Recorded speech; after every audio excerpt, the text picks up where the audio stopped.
केरल में दशकों से इलेक्शंस का एक ट्रेडिशन है, एक बार लेफ्ट एक बार कांग्रेस, एक बार लेफ्ट एक बार कांग्रेस, एक बार लेफ्ट एक बार कांग्रेस। पर 2021 में यह ट्रेडिशन टूटा और इसके साथ पिनरई विजयन का स्टैचर, उनका कद और उनकी सरकार का केरल मॉडल हिट हो गया। मगर इस बार यह मॉडल चला नहीं।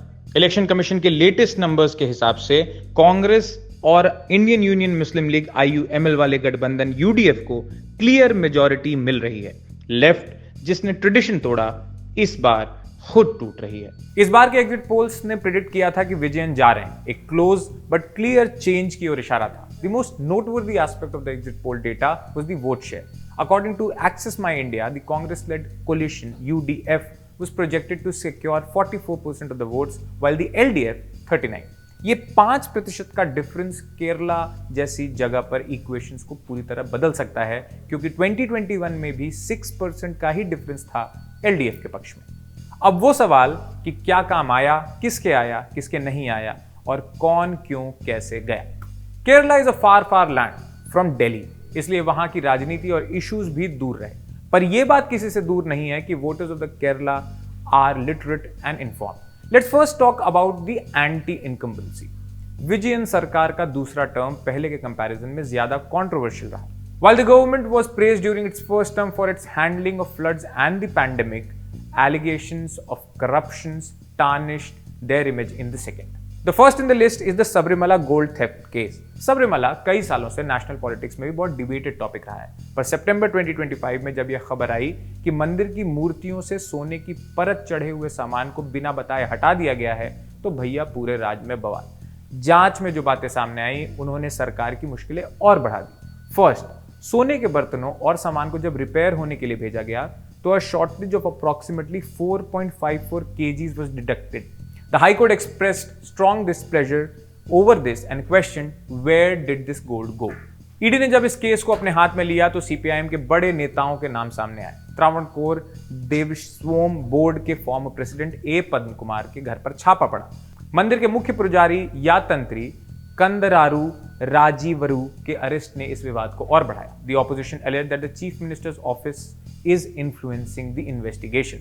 राहुल गांधी ने अपने रैलीज में इस मुद्दे को खूब पीटा। उन्होंने इसी बहाने प्रधानमंत्री मोदी पर भी निशाना साधा कि वो LDF को बचा रहे हैं, इसीलिए चुप है। पॉलिटिकल एनालिस्ट बिलीव दैट इस विवाद ने हिंदू वोटर्स के एक बड़े सेक्शन को LDF से दूर कर दिया।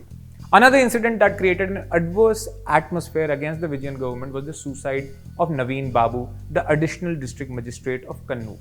नवीन बाबू एक ईमानदार अधिकारी माने जाते थे। अक्टूबर 2024 में CPIM नेता PP दिव्या ने उन पर करप्शन के आरोप लगाए। नवीन बाबू could not bear this humiliation and the very next day he took his own life. अब इस मामले को विपक्ष ने कैसे पिक किया? उन्होंने इसे सेकेंड डिग्री मर्डर करार दिया और आरोप लगाया कि सत्ता का घमंड CPIM नेताओं के सिर पर चढ़ चुका है। They were branded arrogant. फिर नवीन बाबू के परिवार ने आरोप लगा दिए कि पुलिस PP दिव्या को बचाने की कोशिश कर रही है। नवीन बाबू was considered a left sympathizer, yet उनकी मौत ने सरकारी एम्प्लॉइज को सरकार के खिलाफ खड़ा कर दिया।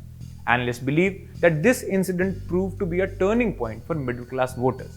उन्हें लगा कि अगर एक हाई रैंकिंग ऑफिशियल सुरक्षित नहीं है, सेफ नहीं है, तो आम आदमी का क्या हो। थर्डली, एक बार चैलेंजर स्ट्रैटेजी पर भी देख लेते हैं कि क्या उनने किया। अभी जो नंबर्स दिख रहे हैं, इसमें UDF के सेनापति VD सतीशन का सबसे बड़ा रोल है। He has infused the opposition with a new energy over the past few years and had begun preparations for Mission 2026 a year ago. उन्होंने कांग्रेस के अंदर की गुटबाजी को काफी हद तक कंट्रोल किया। इंडियन यूनियन मुस्लिम लीग के साथ अंडरस्टैंडिंग बनाई, जिससे माइनॉरिटी वोट्स UDF की तरफ इंक्लाइन हुए। हर मुद्दे पर सरकार को सड़क से लेकर संसद तक घेरा। He was so confident that he announced कि अगर UDF को नहीं जिता पाए तो राजनीति छोड़ देंगे। जनता को वेलफेयर मॉडल के ही सपने दिखाए। The UDF manifesto called the Indira Guarantee includes free bus travel for women, a monthly stipend of 1,000 rupees for female students, and health insurance coverage up to 25 lakh rupees. LDF भी इसी पर खेल रही थी। The entire election campaign revolved around the Pinarayi model of development.